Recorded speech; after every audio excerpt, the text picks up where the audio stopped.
నమస్కారం న్యూస్ 9 టీవీకి స్వాగతం. స్వాతంత్ర దినోత్సవ వేడుకల సందర్భంగా ఇంద్రేశం మున్సిపాలిటీ హర్ ఘర్ తిరంగా ర్యాలీలో అట్టహాసంగా జరిగింది. మున్సిపల్ బీజేపీ అధ్యక్షుడు శ్రీశైలం, జనరల్ సెక్రటరీ సుధీర్ రెడ్డి ఆధ్వర్యంలో నిర్వహించిన ఈ భారీ ర్యాలీలో 500 మందికి పైగా విద్యార్థులు ఉత్సాహంగా పాల్గొన్నారు.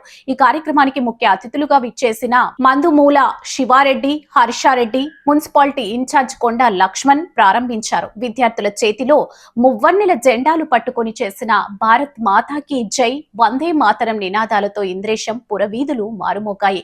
అనంతరం దేశం కోసం ప్రాణాలర్పించిన మహానీయుల త్యాగాలను స్మరించుకుంటూ ప్రతి ఒక్కరూ తమ ఇళ్లపై జాతీయ జెండాను ఎగరవేయాలని అధ్యక్షుడు శ్రీశైలం పిలుపునిచ్చారు.